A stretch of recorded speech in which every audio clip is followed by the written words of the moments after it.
नमस्कार, India voice देख रहे हैं आप। 5 शहर 5 खबर में आपका स्वागत है। मैं हूं आपके साथ शिवम सोनी। 5 शहर 5 खबर में हम आपको दिन भर की 5 बड़ी खबरों से रूबरू कराएंगे और इन 5 बड़ी खबरों की तस्वीरें कुछ ही देर में आपकी स्क्रीन पर। पहली खबर होगी खालिस्तानी समर्थक भगोड़े अमृतपाल से जुड़ी हुई। दूसरी खबर में हम बात करेंगे इंदौर के मंदिर में हुए हादसे की। तो तीसरी तस्वीर दिल्ली के जहांगीरपुरी इलाके की होगी, जहां पर बगैर अनुमति मिले निकाली गई रामनवमी यात्रा। इसके बाद में बात हम करेंगे यूपी से जुड़े यूपी में निकाय चुनाव की अपडेट की। तो चलिए 5 शहर 5 खबर की शुरुआत करते हैं। पंजाब पुलिस के द्वारा अमृतपाल सिंह के खिलाफ शुरू की गई कार्रवाई के बीच बीते बुधवार को उसका परिवार लापता हो गया। अमृतपाल के माता पिता और पत्नी कोई भी घर पर मौजूद नहीं है। इसके बारे में पुलिस कुछ भी जानकारी साझा नहीं कर रही है। वहीं इस बीच भगोड़े अमृतपाल की नेपाल भागने की आशंका जताई जा रही है। अमृतपाल सिंह का उत्तराखंड के रास्ते नेपाल भागने की आशंका के बीच पुलिस, खुफिया विभाग और वन विभाग की तराई के जंगलों में बसे गांव पर भी नजर है। बाइक, बस और कार हर चीज पर नजर रखी जा रही है कि आखिरकार कहां गया भगोड़ा अमृतपाल।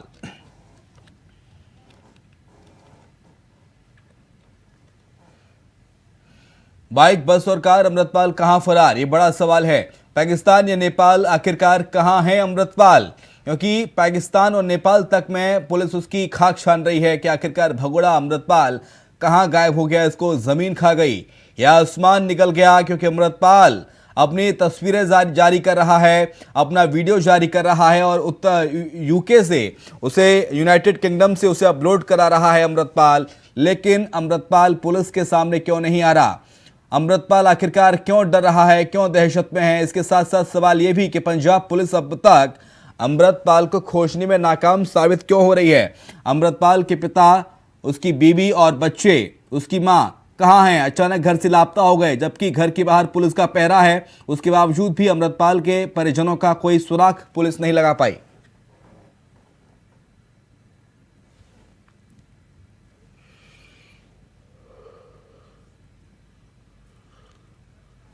भरत शाह ज्यादा जानकारी के लिए हमारे साथ हमारे सहयोगी इस वक्त लाइव जुड़ गए हैं। भरत का रुख करेंगे। भरत, कहां है भगोड़ा अमृतपाल? क्योंकि ना अमृतपाल का सुराग है और इससे साथ साथ उसके घर वाले भी फरार हो गए हैं। कोई अपडेट? देखिए शिवम, मैं आपको बताना चाहूंगा कि अमृतपाल को खासकर नेपाल बॉर्डर से भागने की आशंका के चलते कहीं ना कहीं उत्तराखंड पुलिस पूरे तरीके से एक्टिव है।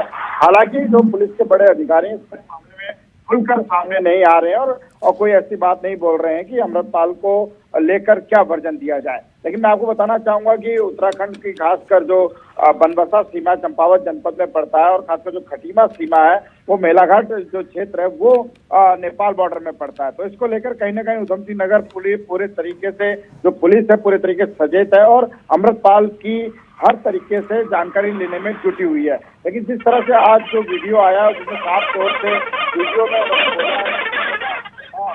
अप्रैल को सारे जो सिख समाज के लोगों को इकट्ठे होने की बात की और साफ तौर से उन्होंने कहा कि जो पंजाब पुलिस है वो निर्दोष लोगों को परेशान कर रही है, खालिस्तान के नाम पर जो लोग काम कर रहे हैं उनको परेशान कर रही है और निर्दोष लोगों को कहीं आसाम भेज रही है। इस तरह का जब वीडियो आया तो उसके बाद से कहीं ना कहीं उत्तराखंड पुलिस सक्रिय हो चुकी है और खासकर जो उधम सिंह नगर जनपद या हम चंपावत जनपद की बात करें जो नेपाल बॉर्डर से लगा हुआ क्षेत्र है, वहां पर पुलिस को पूरे तरीके से सचेत कर दिया गया और इसके अलावा जो गुप्तचर एजेंसियां हैं उनको भी कहा गया है कि एक्टिव रहें और इस तरह की कोई सूचना मिलती है तो उस पर तुरंत कार्रवाई करें। मैं आपको बताऊं कि खासकर जो तराई का क्षेत्र लगा हुआ है, पहले भी आतंकवाद के क्षेत्र में काफी चर्चाओं में रहा था और कई आतंकवादियों ने यहाँ पर शरण ली थी, उसके और कई आतंकवादियों की यहाँ पर गिरफ्तारी भी हुई थी। तो इस तरह से माना जा रहा है कहीं ना कहीं जो खालिस्तान से जो जुड़े हुए लोग हैं, जो खालिस्तानी की बातों को आगे बढ़ाते हैं, उस पर भी पुलिस पूरी तरीके से निगाह बनाई हुई है। खासकर जो LIU है जो खालिस्तान समर्थकों को आगे बढ़ा रहे हैं, उनसे रिलेटेड कोई भी सामग्री अपनी सोशल मीडिया में पोस्ट कर रहे हैं तो उनको कहीं ना कहीं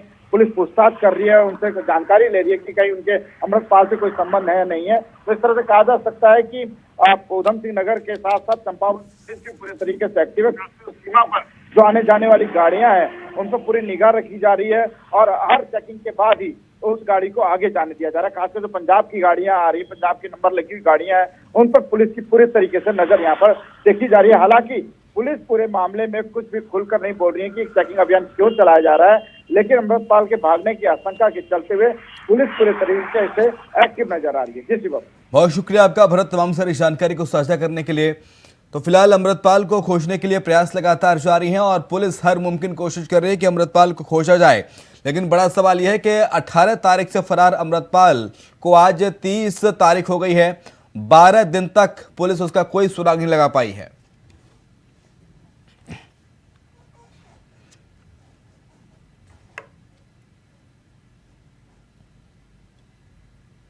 तो चलिए बढ़ते आगे। मध्य प्रदेश के इंदौर के बलेश्वर महादेव झूलेलाल मंदिर में रामनवमी पर बड़ा हादसा हुआ है। छत धंसने से 30 से ज्यादा लोग 40 फीट गहरी बावड़ी में गिर गए। हादसे में अब तक 13 लोगों की जान जा चुकी है। रेस्क्यू टीम ने अब तक 2 बच्चों समेत 19 श्रद्धालुओं को बचा लिया है। उन्हें अस्पताल ले जाया गया। मौके पर 12 एम्बुलेंस रेस्क्यू ऑपरेशन में लगाई गई हैं। मध्य प्रदेश के सीएम शिवराज सिंह चौहान ने बताया है कि लोगों का रेस्क्यू ऑपरेशन जारी है। जो लोग फंसे हैं उन्हें निकालने का प्रयास किया जा रहा है कि जल्द से जल्द उन्हें बाहर निकाला जाए। बाहर निकाले गए लोगों को अस्पताल में इलाज के लिए भेजा गया है। और सीएम ने कहा कि वे स्थिति पर नजर बनाए हुए हैं।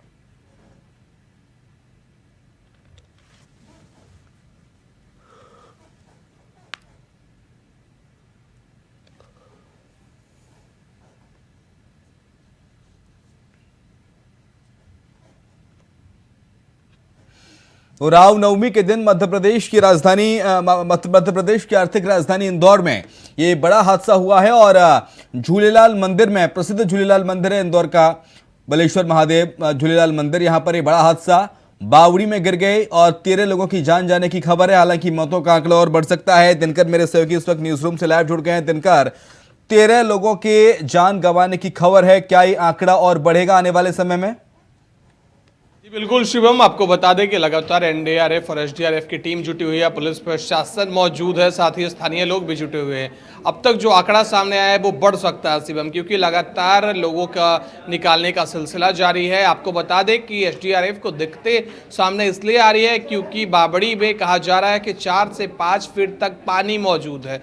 अब पानी के होने की वजह से पुलिस को दिखते सामने आ रही है, क्योंकि एक ऊपर से मलबा, उसके ऊपर से पानी, और उसमें आपको बता दें कि 2 बच्चे शामिल हैं, महिलाएं शामिल है। तो बच्चे और महिलाओं की कुछ डेड बॉडीज को अभी बाहर निकाला गया है और पुलिस प्रशासन लगातार काम में जुटी हुई है। मौके पर एम्बुलेंस भी तैनात है ताकि अगर कोई गंभीर हालत में घायल हो तो उसे तत्काल अस्पताल भेजा जाए। शिवम, और इसके साथ साथ मुख्यमंत्री शिवराज सिंह चौहान भी इस पूरी घटना पर मॉनिटरिंग कर रहे हैं, नजर बनाए हुए हैं। हालांकि ये बड़ा हादसा, क्या कोई चूक रही, लापरवाही रही? दिनकर, क्या सामने आया है वजह? और शिवम, आपको बता दें कि जो बावड़ी की जो छत थी उसे करीब 10 साल पहले ढका गया था, यानी 10 साल से वो बावड़ी की छत ढकी हुई थी, अचानक से आज भरभरा कर गिर गई। इसके पीछे अभी शुरुआती खबर यही सामने आ रही है कि वजन ज़्यादा होने की वजह से यह पूरा हादसा हुआ है। हालांकि इस पर अभी जांच की टीम नहीं बिठाई गई है, जांच होगी, उसके बाद फिलहाल जानकारी आएगी कि कैसे यह हादसा हुआ। मंदिर प्रशासन क्या इसकी प्रॉपर जाँच पड़ताल कर रही थी, प्रॉपर देखभाल कर रही थी या नहीं, ये सब बाद में पता चलेगा। फिलहाल अभी रेस्क्यू ऑपरेशन जारी है और उम्मीद जताई जा रही है कि जल्द ही लोगों को सुरक्षित बाहर निकाला जा सके। शिवम, बहुत शुक्रिया आपका दिनकर, तमाम सारी जानकारी को साझा करने के लिए। तो रेस्क्यू ऑपरेशन फिलहाल चल रहा है और इसके साथ साथ लोगों को बाहर निकालने की कोशिशें भी की जा रही हैं। लेकिन अपडेट यह है कि 13 लोग इस घटनाक्रम में, इस हादसे में जान गंवा चुके हैं। हालांकि मौतों का आंकड़ा अभी और बढ़ेगा कि नहीं, ये कह पाना फिलहाल मुश्किल है। लेकिन हाँ, इतना ज़रूर है कि मध्य प्रदेश की पुलिस प्रशासन हर मुमकिन कोशिश कर रही है कि जल्द से जल्द लोगों को निकाला जाए, उन्हें सुरक्षित अस्पताल पहुंचाया जाए और अस्पताल में उनका बेहतरीन से बेहतरीन उपयुक्त इलाज उन्हें हो। मुख्यमंत्री शिवराज सिंह चौहान का रिएक्शन भी सामने आया, मध्य प्रदेश के सीएम। उनका कहना है कि हम इस पूरी घटना पर नजर बनाए हुए हैं, हम इस पूरी घटना पर मॉनिटरिंग कर रहे हैं और हर मुमकिन राहत प्रदान की जाने की कोशिश की जा रही है इस पूरे वाकये में।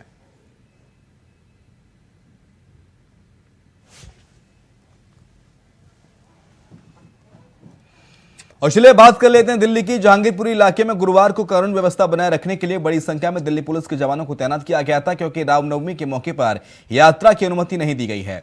दिल्ली पुलिस ने सोमवार को श्री राम भगवान प्रतिमा यात्रा निकालने की अनुमति देने से इनकार कर दिया था। साथ ही साथ उसी क्षेत्र में एक पार्क में रमजान की नमाज अता करने से भी इनकार कर दिया था। पिछले साल 16 अप्रैल को जहांगीरपुरी इलाके में हनुमान जयंती के अवसर पर निकाले गए जुलूस के दौरान विभिन्न समुदायों के 2 समूहों के बीच झड़प हो गई थी। जहांगीरपुरी कड़ी सुरक्षा के बीच निकला है, यहाँ पर जुलूस निकाला गया और बगैर इजाजत के जहांगीरपुरी में ये जुलूस निकाला गया। जहांगीरपुरी की निगरानी चप्पे चप्पे पर नजर आए हैं पुलिस वाले। जमीन से आसमान तक हर तरफ पुलिस का ये पहरा नजर आया। लेकिन सवाल यही है कि बगैर प्रशासनिक अनुमति के इस जुलूस को निकालने की अनुमति आखिरकार किसने दी? आखिरकार बगैर प्रशासनिक इजाज़त के, बगैर प्रशासनिक अनुमति के, सहमति के जुलूस कैसे निकला? क्योंकि हमने देखा कि कुछ महीने पहले किस तरह से दंगा हुआ था जहांगीरपुरी में। और जहांगीरपुरी एक ऐसा इलाका दिल्ली का बेहद सेंसिटिव जोन माना जाता है दंगे को लेकर, और दंगे की खबरें यहाँ से अक्सर आती रहती हैं।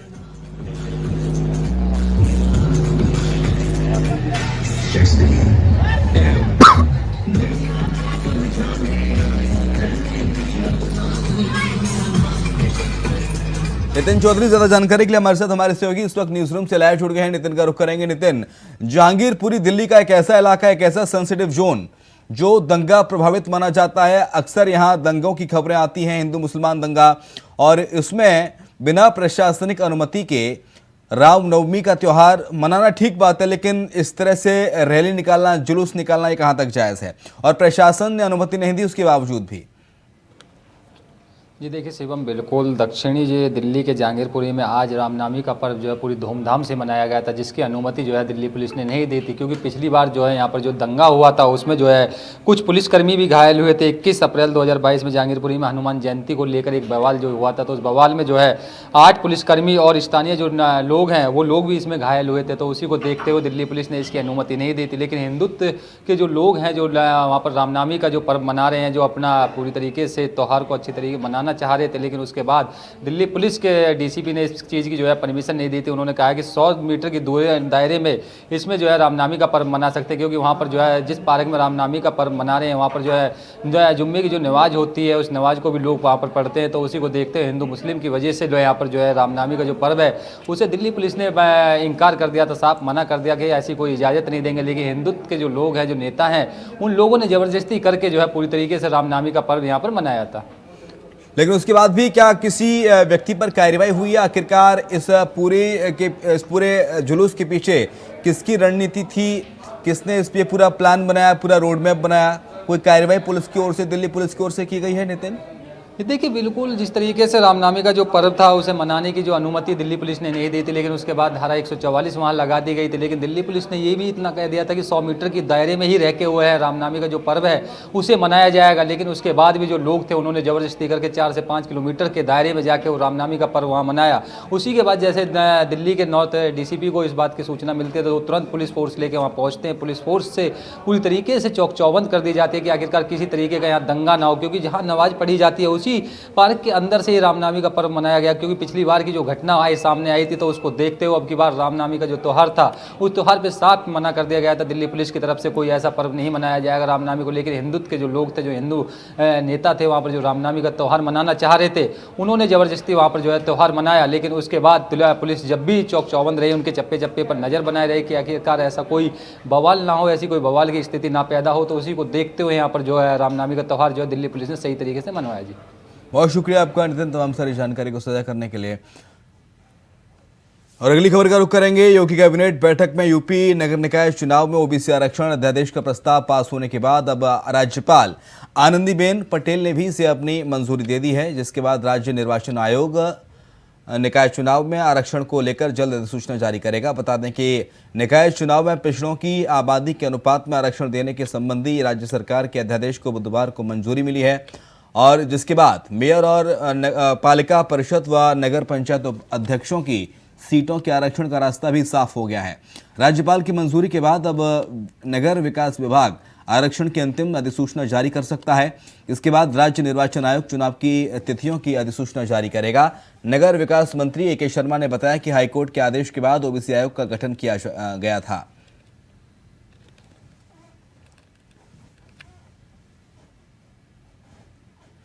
नगर पंचायत अध्यक्षों की सीटों के आरक्षण पर रास्ता साफ हो गया है। ओबीसी आरक्षण के अध्यादेश को राज्यपाल से मंजूरी मिल गई है। अब ऐसे में जल्द ही निकाय चुनाव को लेकर उत्तर प्रदेश के अंदर अधिसूचना जारी हो सकती है। निर्वाचन आयोग जल्द ही अधिसूचना जारी कर सकता है। तो निकाय का नगाड़ा मान के चलिए कि उत्तर प्रदेश में बजने वाला है।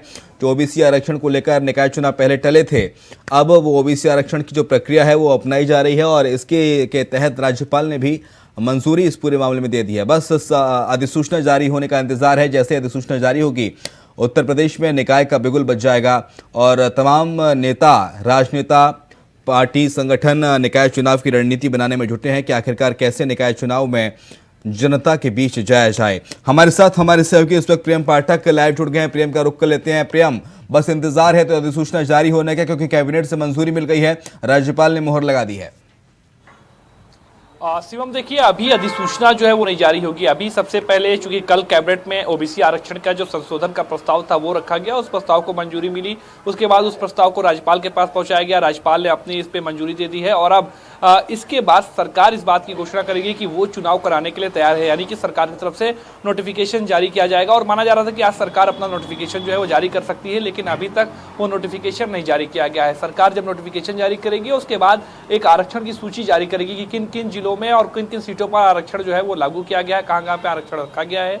उसके बाद उस पर आपत्तियां मांगी जाएंगी कि जो आपत्तियां हों वो उस पर दर्ज कराई जाए और उसके बाद जब वो अंतरिम सूची जो है वो आरक्षण की जारी होगी, उसके बाद चुनाव आयोग जो है वो अपनी अधिसूचना जारी करेगा और वो चुनाव के कार्यक्रम को जारी करेगा कि चुनाव का कार्यक्रम किस तरीके से रहेगा पूरा। फिलहाल कह सकते हैं कि चुनाव की जो अधिसूचना है वो अप्रैल के दूसरे हफ्ते में जो है वो जारी होने की संभावना जो है वो जताई जा रही है। तब तक ये अधिसूचना जो है वो जारी करी जाएगी और ओबीसी आरक्षण को लेकर जिस तरीके से एक ओबीसी कमेटी का गठन किया गया, समिति का गठन किया गया, उसने अपनी पूरी जांच जो है जगह जगह जाकर पूरे प्रदेश के अंदर जो है वो रिपोर्ट तैयार करी है। उसके बाद उस रिपोर्ट को सुप्रीम कोर्ट में रखा गया, सुप्रीम कोर्ट ने उसको अपनी मंजूरी दी। उसके बाद सरकार ने कैबिनेट के अंदर उस संशोधित प्रस्ताव को जो है वो रखा और उसको मंजूरी मिली। तो कहीं ना कहीं अब माना जा रहा है कि जरूर लंबे समय से जो कानूनी दावपेच के बीच में निकाय चुनाव के निकाय चुनाव जो था वो फंसा हुआ था, तो वो उसका रास्ता जरूर साफ हुआ है। लेकिन अभी थोड़ा सा जो है वक्त जरूर लगेगा। इसमें माना जा रहा है कि अप्रैल के दूसरे हफ्ते तक चुनाव आयोग की तरफ से जो है वो अधिसूचना जारी करी जाएगी और उसके बाद पूरा कार्यक्रम जो है वो जारी होगा।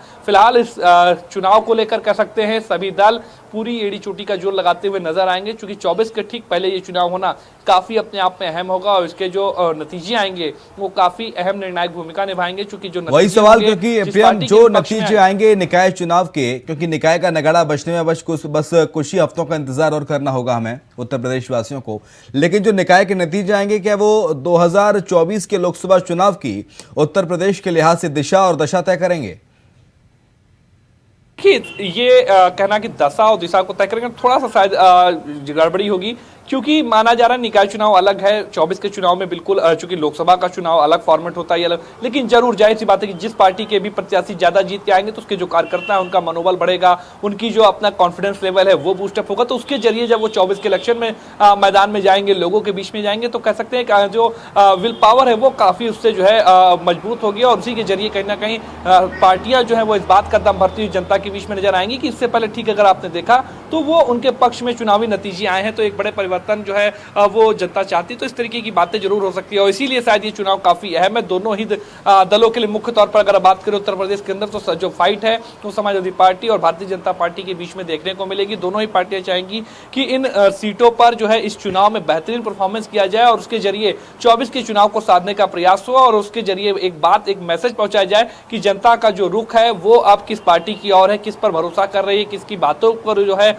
जनता को एतबार है। बीजेपी यहाँ चाहेगी कि वो इस बात को इस्टेब्लिश कर पाए और अपनी जीत जो है वो ज्यादा से ज्यादा सीटों पर हो, ताकि वो इस बात को इस्टेब्लिश करे कि जो जनता है वो अभी भी भारतीय जनता पार्टी के साथ में है, जबकि दूसरी और विपक्षी जो पार्टियां हैं, जो अन्य पार्टियां हैं, समाजवादी पार्टी के साथ में कांग्रेस है, बसपा है, वो चाहेंगी कि इस चुनाव को जीत के जरिए वो ये बात बताए कि जनता जो है वो भारतीय जनता पार्टी के अब साथ नहीं है और कहीं ना कहीं एक परिवर्तन की बयार जो है वो शुरू हो चुकी है। तो कहीं ना कहीं कह सकते हैं बूस्टर का काम जरूर जो है ये निकाय चुनाव के जो नतीजे हैं वो आने वाले 2024 के लोकसभा चुनाव में करते हुए नजर आएंगे। चूंकि उत्तर प्रदेश काफी अहम है, ये बात सभी राजनीतिक दल जानते हैं। सबसे अधिक उत्तर प्रदेश के अंदर लोकसभा की सीटें हैं, 80 सीटें हैं, तो काफी अहम निर्णायक भूमिका जो है वो उत्तर प्रदेश दिल्ली की को तय करने में जो है वो निभाता है और इसीलिए सभी राजनीतिक दल जानते हैं कि उत्तर प्रदेश लोकसभा के चुनाव से कितने अहम है और लोकसभा चुनाव के लिहाज से ये निकाय चुनाव कितना अहम है। बहुत शुक्रिया आपका प्रियम तमाम सारी जानकारी को साझा करने के लिए।